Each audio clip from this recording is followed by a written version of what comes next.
Voilà, mes bien-aimés, shalom, shalom, mes frères et sœurs, shalom, dans la présence du Seigneur.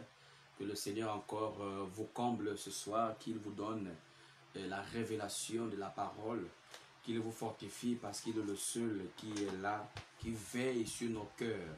Il est l'alpha et l'oméga, il est le commencement et la fin. Il est notre Dieu, c'est lui qui veille sur nos vies. C'est pour cela, chaque jour, chers amis, nous devrons rendre grâce au Seigneur. Chaque jour de nos vies, nous devons implorer sa miséricorde. Parce que nous savons que nous sommes que des êtres humains exposés à toutes sortes de faiblesses, toutes sortes de situations qui peuvent s'abattre dans ce monde. Dans ce monde que nous vivons, lorsque la Bible déclare que les temps sont finis, réellement, chers amis, les temps sont bel et bien finis. Et c'est la raison pour laquelle chacun d'entre nous doit avoir, je vais dire, une connexion parfaite avec le Seigneur Jésus-Christ de Nazareth. Donc, je viens pour vous exhorter ce soir par rapport à ce que le Seigneur a mis dans mon esprit. Il est en train d'interpeller son Église, une mise en garde qu'il est en train de donner à son Église, au corps de Christ, dans le monde entier, sans exception, dans le monde entier, tous autant que nous sommes, le Seigneur est en train de nous adresser. Il est en train de parler avec nous, dans le sens, dans le but, pour ramener son peuple à la croissance. Son peuple à la croissance. Donc, avant de rentrer vivement dans le sujet, pour m'a dit, je vais commencer par cette prière. Père Céleste, je te bénis et je te rends grâce parce que si tu as permis que je sois là pour édifier ton peuple, je ne suis rien. Je ne suis rien. Et je marche selon tes voies. Je viens, Seigneur, au travers de ce canal, véhiculer ce message qui concerne le corps de Christ. Aide-nous à comprendre et accorde-nous, Père, la révélation de ta parole. Accorde-nous la révélation de ta parole, parce que tu déclares que mon peuple périt faute de connaissance. Merci Jésus. Merci Père. Je vais te rendre honneur et gloire. Gloire à notre Dieu. Gloire. Gloire à notre Dieu. Gloire. Gloire à notre Dieu. Gloire. Gloire à notre Dieu, gloire. Gloire à notre Dieu, gloire. Gloire à notre Dieu, gloire. Gloire à notre Dieu, gloire. Gloire à notre Dieu, gloire. Alléluia, amen, amen. Alléluia, amen, amen. Alléluia, amen, amen. Alléluia, amen, amen. Alléluia, amen, amen. Alléluia, amen, amen. Alléluia, amen, amen. Alléluia, amen. Oh, merci Jésus, merci. Merci mon Dieu, merci. Merci mon Dieu, merci. Merci mon Dieu, car il est glorieux et digne de régner. L'agneau est souverain.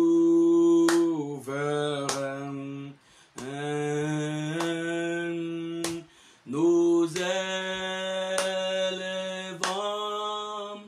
nos voix pour l'adorer. L'agneau est souverain. Oh, car il est glorieux, car il est glorieux.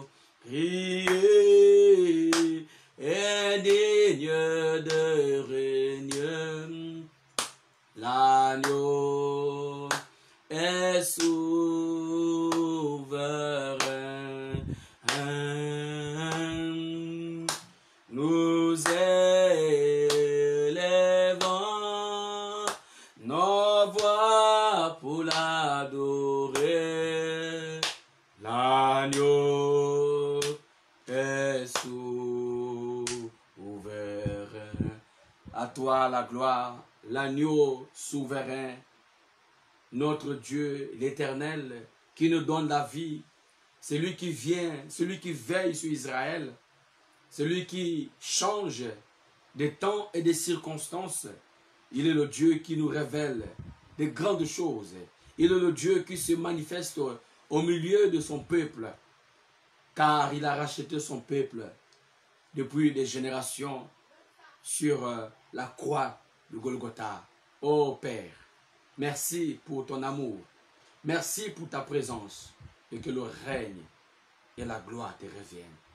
Au nom puissant de Jésus-Christ. Shalom encore, merci, merci. Que le Saint-Esprit nous conduise dans sa parfaite volonté, que le Saint-Esprit nous révèle les mystères cachés de l'Évangile, les mystères cachés de la parole de Dieu. Parce que la Bible déclare que mon peuple périt faute de connaissance.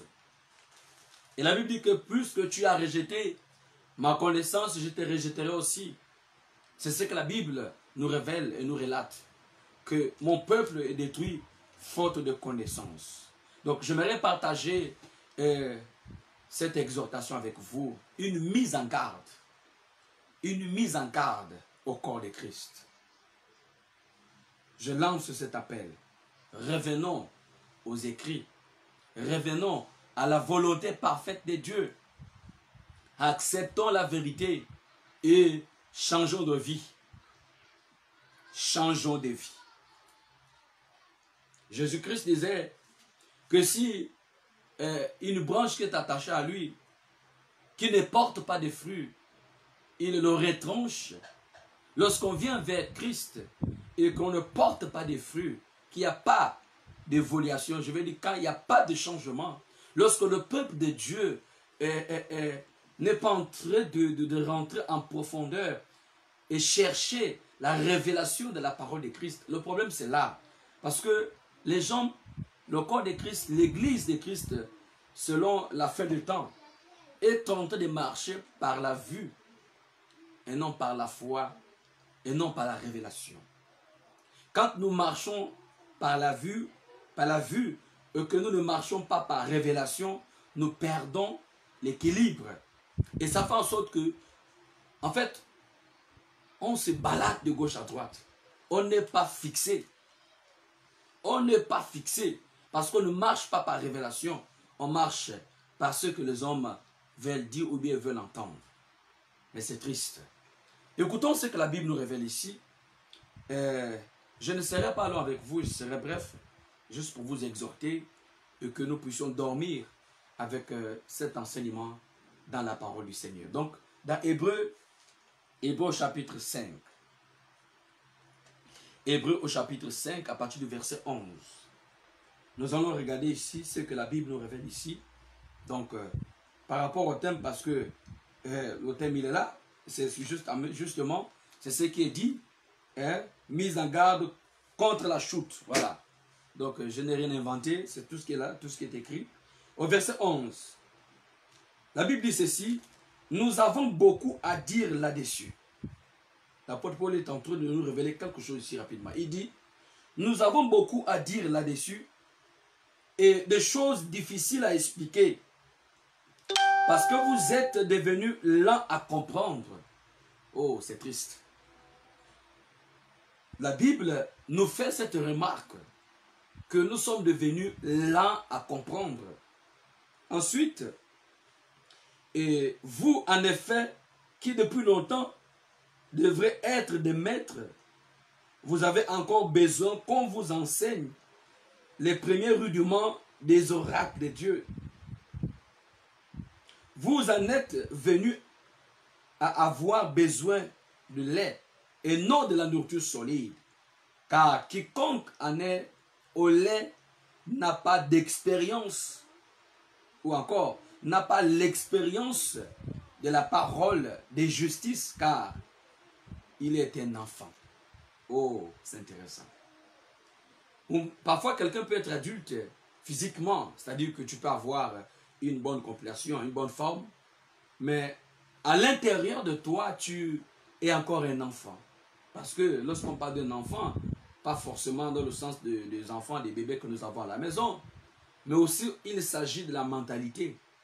Vous voyez, il s'agit de la mentalité. C'est-à-dire que lorsque on est encore enfant, on a le raisonnement d'enfant. Ça veut dire que on a du mal à comprendre certain nombre de choses. Lorsque Dieu peut nous parler, il va s'adresser à nous comme des hommes capables de comprendre sa parole dans la dimension à laquelle il est en train de véhiculer. Mais souvent, nous, à notre tour, lorsque nous recevons la parole de Dieu, puisque nous sommes encore des bébés spirituels, excusez-moi l'expression, puisque nous sommes encore des bébés spirituels, c'est-à-dire que nous avons du mal à discerner ce que le Saint-Esprit est en train de nous dire. Donc l'apôtre Paul est clair là-dessus. Il dit, nous avons encore beaucoup à dire là-dessus. Un problème qui existe encore dans le mouvement de réveil de la sainteté du corps, de l'âme, de l'esprit. Nous avons beaucoup de choses à dire parce que nous observons la façon dont nous vivons. Nous nous disons que nous sommes en train de nous sanctifier. Nous nous disons souvent que nous sommes réellement déjà mûrs, que nous connaissons les écrits, que nous avons certainement la connaissance. Mais ici, la Bible nous révèle ici qu'il y a encore, dans ce mouvement, donc dans le mouvement de réveil, donc, nous avons dans l'évangile, donc la façon dont nous comprenons les choses, nous avons encore des raisonnements très bas, dans le sens où nous refusons la vérité. La vérité est cachée derrière la révélation. Parce que la Bible déclare qu'un peuple sans révélation est un peuple sans fin.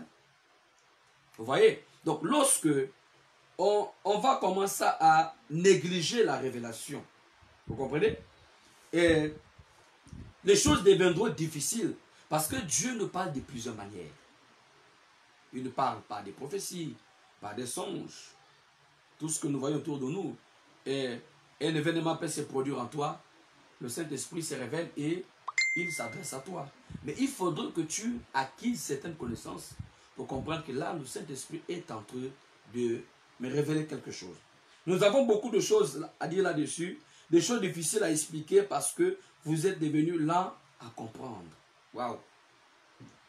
Souvent, certaines personnes, lorsqu'on va remarquer ici, souvent qui se disent que ça fait déjà 5 ans, 20 ans, 10 ans, 15 ans que j'ai donné ma vie à Christ.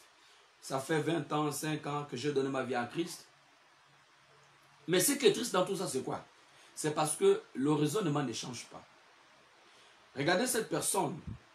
Tu vas remarquer dans sa façon de s'exprimer, en fait, il n'y a pas d'évolution, suivez-moi très bien, il n'y a pas d'évolution dans son intimité avec Dieu. Parce que lorsque quelqu'un qui se dit que ça fait 10 ans ou bien 15 ans que j'ai accepté Jésus-Christ et que je le sers en esprit en vérité, mais qu'il n'y a pas d'évolution dans ton intimité avec Dieu, ça veut dire que tu es encore enfant. Parce que ces années-là doivent te permettre, comprenez très bien, ces années auxquelles souvent tu as passé avec le Seigneur, doivent te permettre de grandir et d'avoir une autre compréhension en fait. Mais souvent, ce n'est pas ce que nous voyons. Ce n'est pas ce que nous voyons dans l'église. Ceux-là qui disent qu'ils sont des gens, des anciens de l'église, sont des docteurs, sont des pasteurs, sont des révérends, sont des bishops. Mais quand on écoute le raisonnement de certaines personnes, on se pose la question, mais est-ce que ça fait combien de temps que cette personne prie en fait? Donc, ça veut dire que ce n'est pas le fait que tu as passé 10 ans en train de prier, 10 ans dans une église, qui prouve déjà que tu es déjà arrivé à un endroit. Qu'est-ce qui va changer cela? C'est ton intimité avec Christ. Ça veut dire qu'en fait, quelqu'un qui marche avec Dieu dans son intimité, ça veut dire qu'il y a beaucoup de choses en toi qui doivent être renouvelées. Il y a beaucoup de choses en toi qui doivent changer. Parce que si l'apôtre Paul souligne ce point, il dit, nous avons encore beaucoup de choses à dire là-dessus, des choses difficiles à expliquer, parce que vous êtes venus là à comprendre. Il dit, en effet, depuis longtemps, vous devrez être des maîtres. Vous voyez, ça veut dire que lorsqu'on parle dans le cadre d'un maître, ça veut dire que quelqu'un doit passer par un enseignement. Mais nous avons encore certaines personnes aujourd'hui, dans sa façon de comprendre, dans sa façon de vivre, lorsqu'on regarde, on voit que malgré que ça fait 10 ans, 15 ans, 20 ans que la personne prie, mais il n'y a pas d'évolution. Son intimité avec Dieu ne progresse pas. Il n'y a pas de progrès en fait.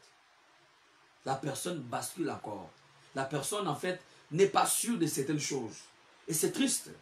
Il dit que par rapport à cela, il y a si longtemps que vous devez déjà être à un niveau auquel vous devez déjà enseigner déjà aux autres. Vous devez déjà conduire les autres dans le droit chemin et donner certaines bases du christianisme.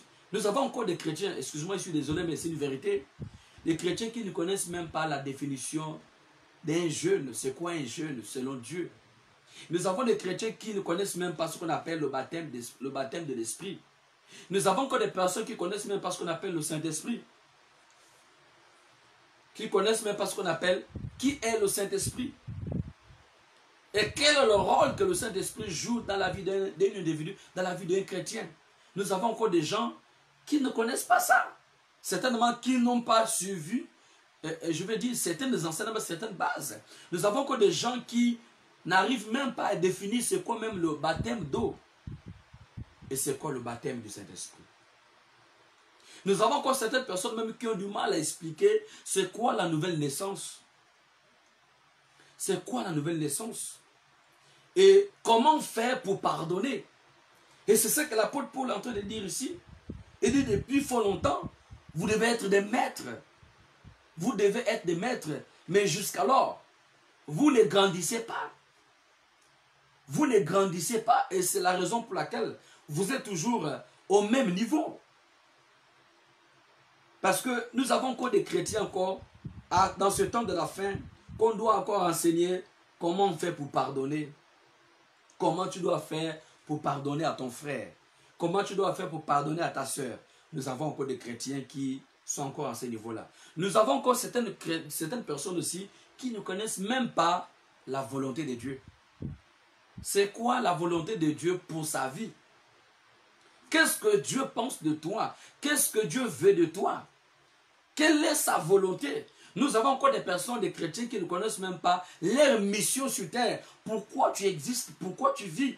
Qu'est-ce que Dieu t'a demandé de faire? Parce que tu n'es pas venu sur terre pour te balader, pour faire ce que certaines personnes font. Non, chaque personne, chaque individu a une mission accomplie sur la terre. Si tu ne connais pas ta mission, si tu ne connais pas pourquoi, les raisons pour lesquelles le Saint-Esprit t'appelle, le Saint-Esprit t'appelle à la sainteté, le Saint-Esprit t'appelle à la sanctification, mais c'est triste. Nous avons encore certaines personnes, ça veut dire que même pour développer un verset biblique, c'est tout un problème. Et alors que c'est une personne qui a déjà fait 5 ans, qui a déjà fait 10 ans, qui a déjà fait 20 ans dans l'église. Mais moi, je peux résumer ça. Se faire 20 ans dans l'église, mais pas avec Dieu. Parce que ce n'est pas possible. Tu ne peux pas faire 20 ans avec Dieu et ne pas expliquer même un seul verset biblique. Ce n'est pas possible. C'est pas possible. Tu ne peux pas faire 20 ans, 5 ans avec Dieu, même passer une année avec Dieu, mais sans pourtant avoir, on va dire ça comment, l'inspiration même d'un seul verset biblique. Ou bien développer c'est quoi la nouvelle naissance, ou développer c'est quoi le pardon, ou développer c'est quoi le baptême d'eau, c'est quoi le baptême du Saint-Esprit, c'est quoi la sainteté, c'est quoi la sanctification. Nous avons encore des personnes, encore tous les jours, on doit les parler les mêmes choses, les mêmes choses, les mêmes choses, les mêmes choses. Toujours on doit te parler de la même chose. Non, on doit grandir. C'est ce que l'apôtre Paul est en train de dire ici. Il dit que nous avons beaucoup de choses à dire là-dessus et des choses difficiles à expliquer et que nous sommes devenus là à comprendre. Pourquoi jusqu'alors tu ne grandis pas dans ton intimité avec Dieu? Ça veut dire certainement tu ne cherches pas comment plaire au Seigneur, comment faire. Parce que logiquement, écoutez, quand tu as des conversations avec quelqu'un, lorsque tu vis avec quelqu'un, 1 fois, 2 fois, 3 fois, lorsque tu côtoies quelqu'un 2 fois, 3 fois, tu dois déjà automatiquement détecter l'esprit de la personne. Mais on ne peut pas être vivant, on ne peut pas se dire qu'on vit avec Dieu. Mais on n'a pas des bases en fait. On n'a pas des bases de la vie chrétienne. On ne connaît même pas ce qu'on appelle l'évangile. C'est quoi l'évangile? C'est quoi la parole de Dieu? Il y a certaines personnes qui ne connaissent même pas là où se trouve Genèse. Quand tu vas demander Genèse, il va chercher Genèse dans le Nouveau Testament. Ce sont des chrétiens qui vont à l'église tous les jours, qui n'ont pas de vie, d'intimité avec Dieu, que chaque fois il faut se retirer, chaque fois il faut jeûner.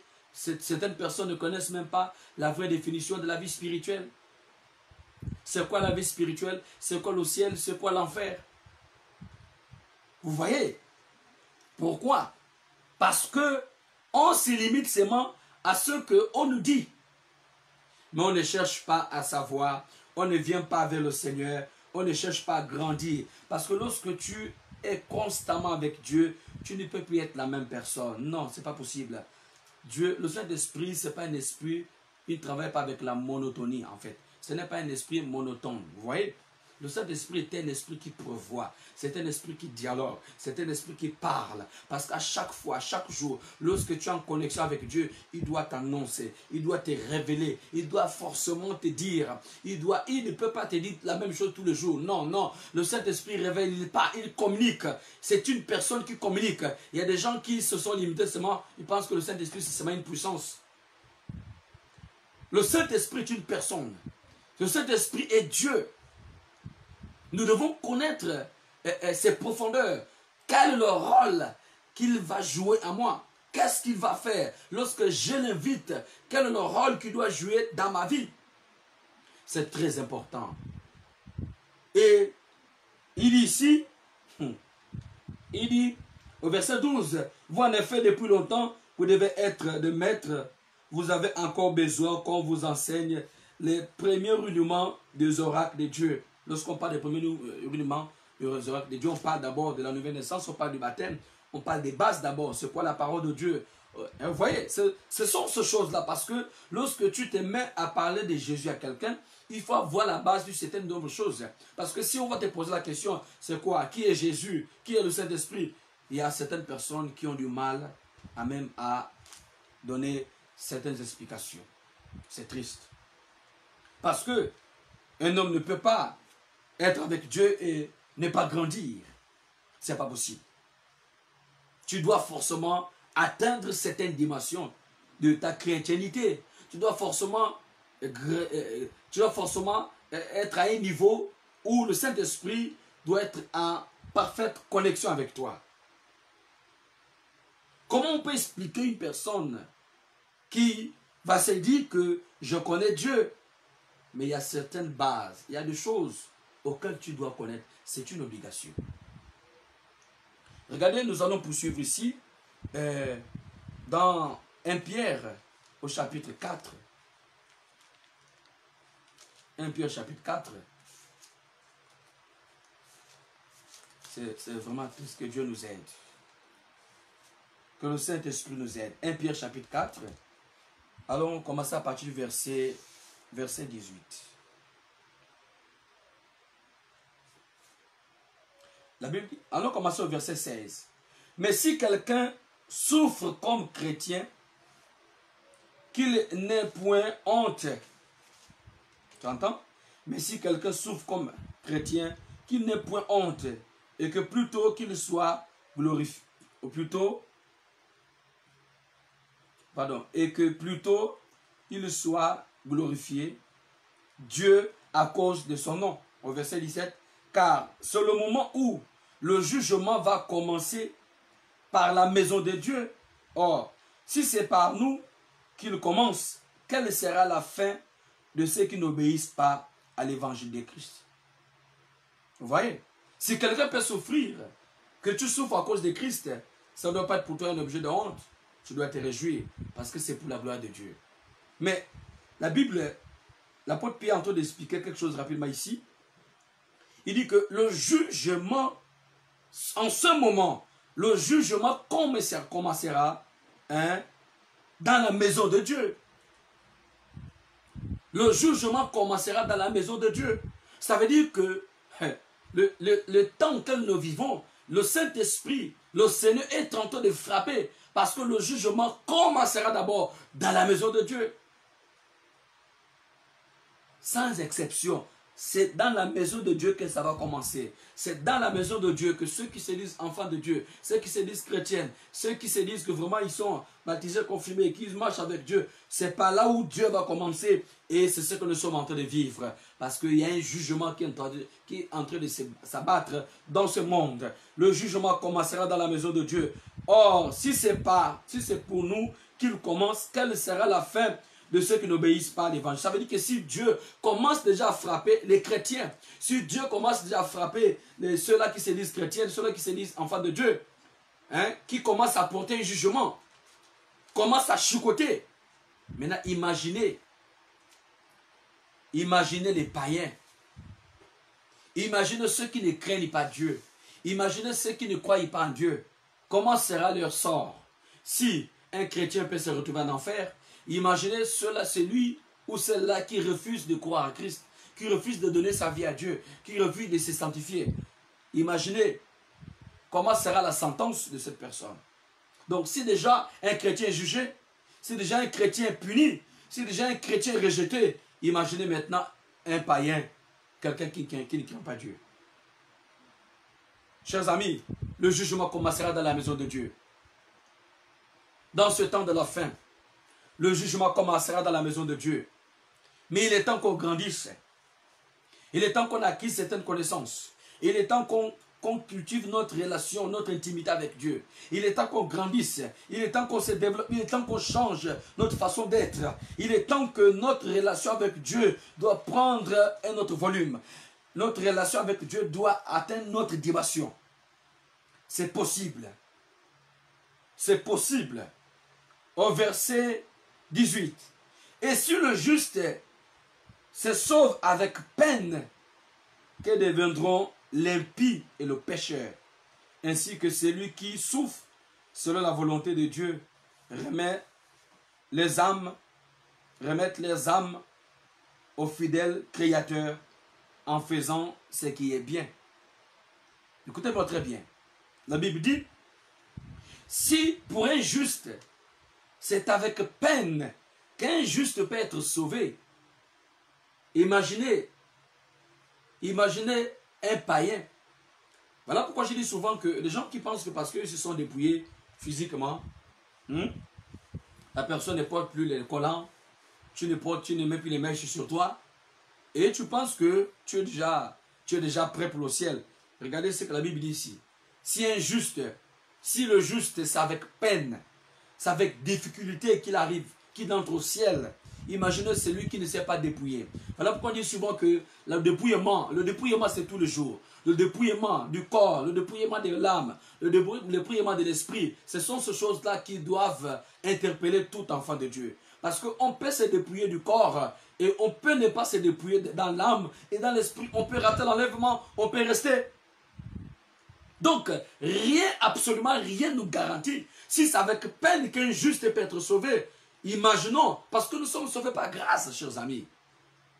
Si Dieu ne te fait pas grâce, tu ne peux pas entrer au ciel. Si Dieu ne t'accorde pas sa grâce, si c'est avec peine qu'un juste peut être sauvé, avec difficulté, ça veut dire Dieu il veut une sanctification absolue. Dieu veut une vie de 100% en lui. Dieu veut une vie de sainteté. Dieu veut une vie consacrée entièrement à lui. Dieu ne veut pas 50% de nos vies, de notre marche avec lui. Dieu ne veut pas 30%. Dieu ne veut pas que nous puissions partager notre intimité avec lui. Il veut 100% de nos vies. Il veut 100% de notre marche. Il veut 100% de nos vies, de nos consécrations, de notre intimité avec lui. Parce que Dieu ne peut jamais accepter que quelque chose discute sa place avec nous. S'il y a quelque chose qui s'est fait, il sera le premier à partir. Donc si c'est avec peine qu'on peut subir ces choses-là, si c'est avec peine qu'un juste peut être sauvé, imaginez pour quelqu'un qui n'est pas encore réellement chrétien, pour quelqu'un qui n'est pas encore enfant de Dieu, je veux dire. Donc, c'est très sérieux. Ce n'est pas le fait que tu fréquentes une congrégation, Ce n'est pas le fait que tous les pasteurs du monde te connaissent. Ce n'est pas le fait que tu es dans un groupe. Tu es dans un groupe de ceci, tu es dans un groupe de cela, qui prouve que ta vie est déjà correcte devant Dieu. Ce n'est pas parce que tu es un dirigeant d'un groupe. Ce n'est pas parce que tu es un serviteur de Dieu, parce que tu prêches la sanctification, parce que tu prêches la sainteté, que tu es déjà prêt pour entrer au ciel. Non, ce n'est pas parce que tu es leader d'un groupe qui te donne déjà le monopole. Pour dire non, les autres là sont rien, moi je suis plus sanctifié que les autres. Détrompe-toi. Le jugement commencera dans la maison de Dieu. Au milieu de ceux-là qui se disent enfants de Dieu, c'est là où le jugement du Seigneur va commencer. Réfléchissons.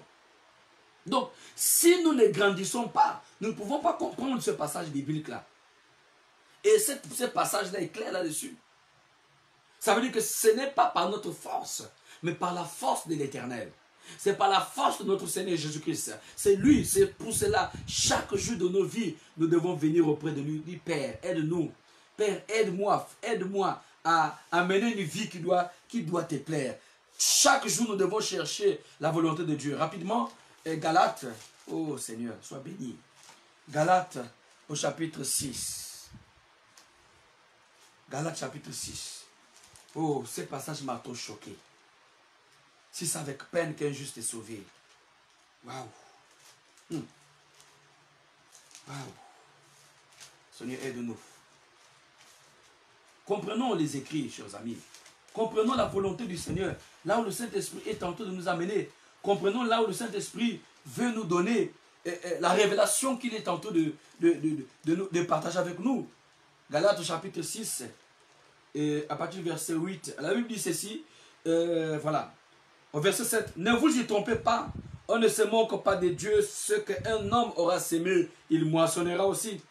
Celui qui sème pour sa chair moissonnera de la chair la corruption. Mais celui qui sème pour l'esprit moissonnera l'esprit et la vie éternelle. Tu entends ça?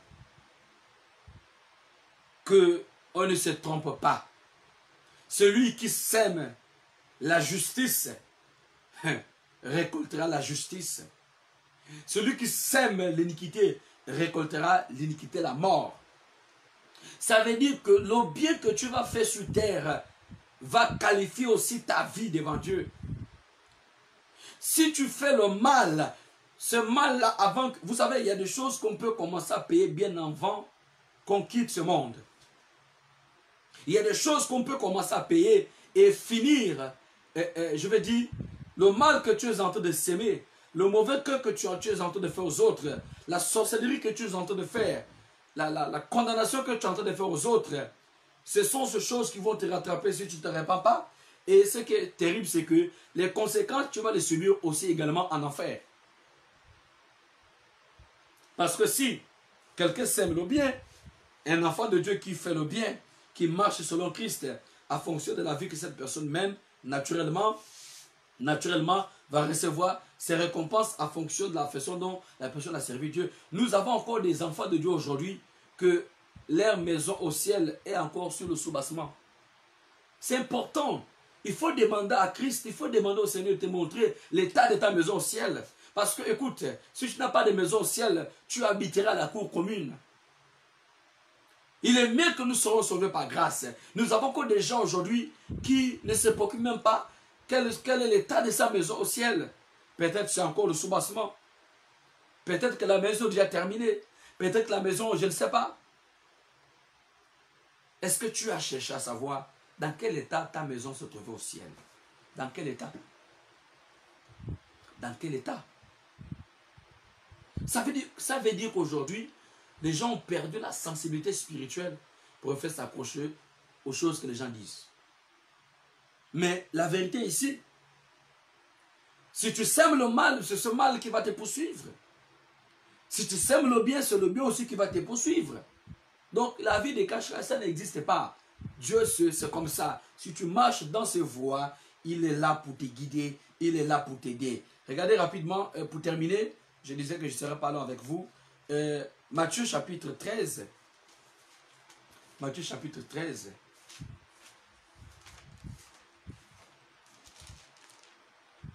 à partir du verset 37.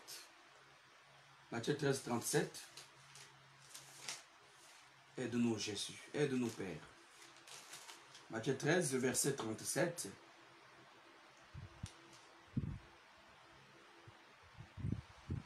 La Bible dit ceci, voilà, je suis là.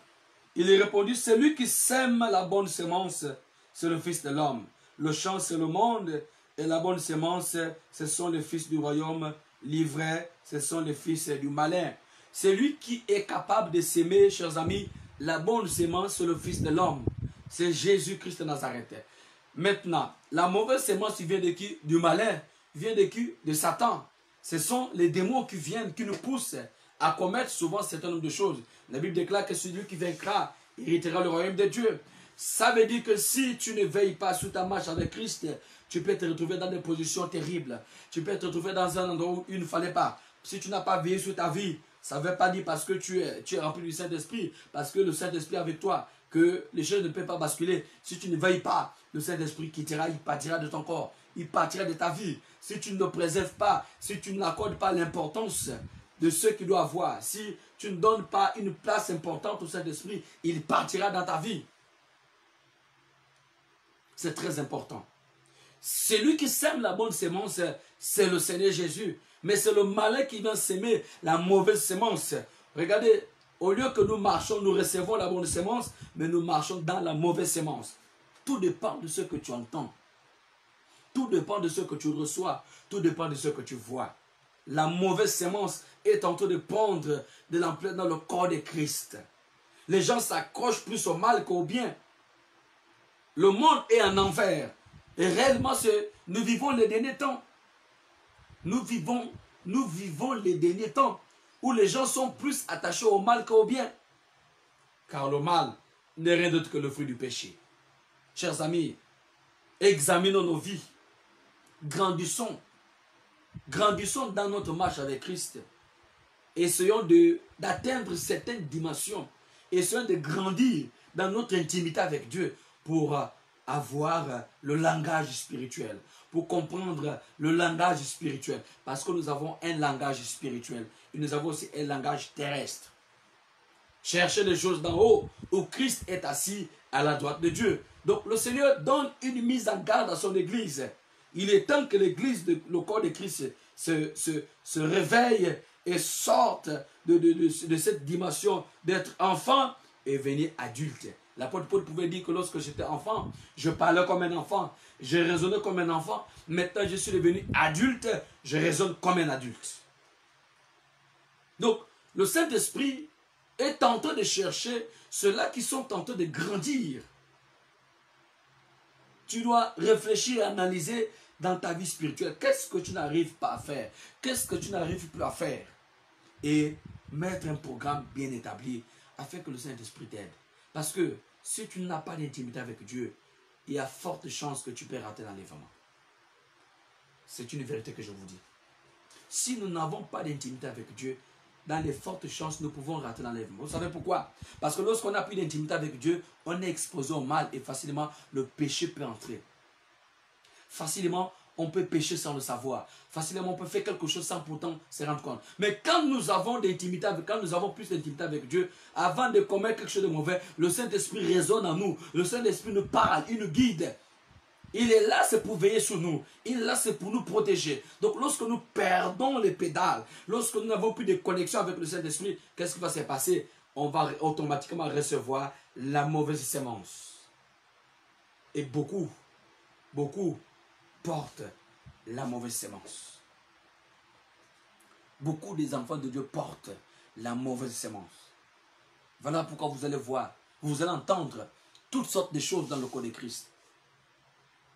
Vous allez entendre toutes sortes de choses dans le corps de Christ parce qu'on porte la mauvaise sémence. Mais la Bible dit, dans Matthieu 13, 37, que celui qui porte, celui qui donne la bonne sémence, c'est le Fils de l'homme.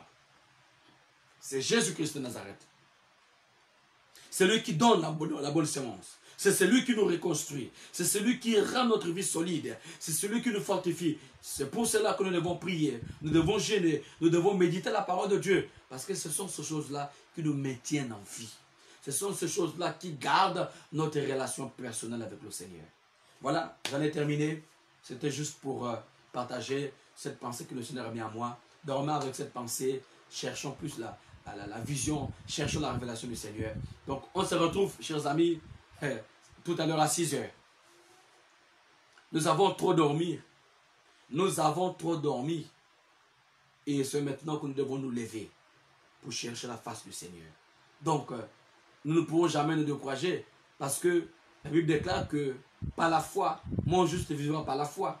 Donc, il y a un certain nombre de choses que nous devons être là toujours, continuer à réclamer, continuer à cogner parce que Dieu doit faire quelque chose. On ne baisse pas les bras. Donc, on se retrouve tout à l'heure à 6 heures, si prêt à Dieu. Shalom et que Dieu vous bénisse.